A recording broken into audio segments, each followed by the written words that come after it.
let's talk about the most fundamental human skill there is, thinking clearly. You can think of it as the operating system for your brain, the software that processes, well, everything. And the best part? Unlike most software, this one is totally upgradable. We all have it, but we can all, for sure, get better at it.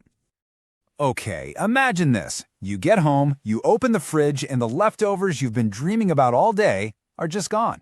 Now, let's look at the facts.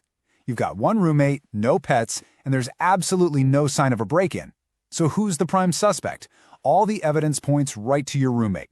See that? Without even realizing it, you just used logic. You didn't see it happen, but you used all the available info to land on the most likely conclusion. That whole mental process you just ran through, that's logic in action. It's the system our brain uses to make an inference, which is just a fancy word for a conclusion based on evidence.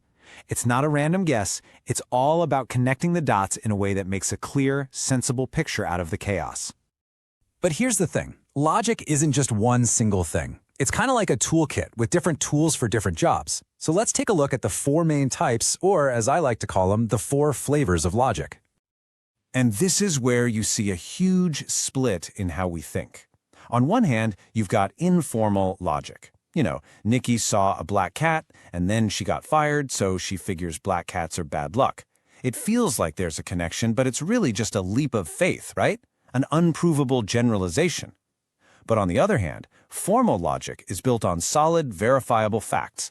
If it's true that people in Quebec live in Canada, and it's also true that Canada is in North America, then the conclusion that people in Quebec live in North America is, well, it's undeniable. It's an absolutely unbreakable chain of reasoning.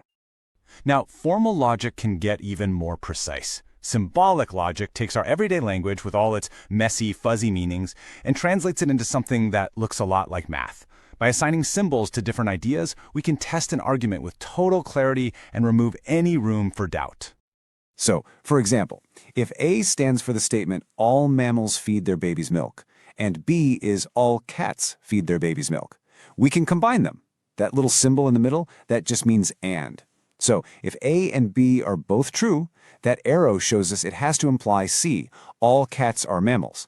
All of a sudden, a regular sentence has the same certainty as a math equation. Pretty cool, right? And that leads us straight into mathematical logic. And yeah, it's exactly what it sounds like. It's applying these super formal, symbolic rules to math itself. And believe me, this isn't just some abstract thing for academics. It is the absolute bedrock of all computer science. The very device you're watching this on right now is running on these principles. So, why does any of this matter outside of a philosophy class or a computer lab? Well, because logic is an absolutely vital skill in some of the most high-stakes jobs in the entire world. Just think about a nurse in a busy hospital. They're not just following a simple checklist. They're constantly using logic. They use critical thinking to analyze streams of patient data, problem-solving to figure out the real cause of a symptom instead of just the obvious one, and they make split-second decisions in high-pressure situations to keep patients safe. In a job like that, clear, logical communication isn't just a nice-to-have. It's literally life-saving. And hey, remember that whole computer science connection? Those basic logical ideas we talked about? And, or, not? They are actual physical things in your computer. They're called logic gates. We're talking billions of these tiny switches, all working together to form the microprocessors that power our entire digital world. It's logic, but made real. So, we've seen how logic can power computers and save lives.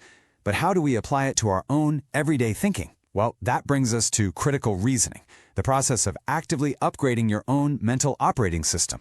Critical reasoning is really about taking logic and making it personal. It's about being an active participant in how you understand the world, not just a passive sponge soaking up whatever information comes your way. It means when you hear a new idea or a claim, your first instinct isn't just to accept it, it's to stop, to question it, to analyze it, and to see if it actually holds up. So how does this actually work? Well, you can break it down into 5 key parts. It all starts with sentiment. That means recognizing how our own feelings can totally cloud our judgment. Then you learn to hunt for assumptions, those hidden beliefs that an argument is secretly built on. After that, you look at the language itself. Are the words being used to inform you, or maybe to persuade you? That leads you to the logic, where you test the claims. And finally, you look at the whole argument structure to see if it all fits together. Okay, enough theory. Let's actually put this into practice. How can you spot some weak reasoning out there in the wild? Let's test this out with a quick example. Have a look at this argument. Import of foreign items should be banned because importing foreign books is of no use. Just take a second. Do you see the problem here? Yeah, this is a classic weak argument. It makes this huge, sweeping claim, banning all foreign items, and tries to back it up with this one tiny, really questionable example about books. It totally ignores the real, complex issues of trade, economics, you name it. It's a logical leap that just doesn't land. And that really brings us to the final and honestly the most important point. The real power of critical reasoning isn't just about getting good at spotting flaws in other people's arguments, it's about having the courage to find the flaws in our own. So I'll leave you with this question. What is one assumption you hold, maybe one you've had for a very long time,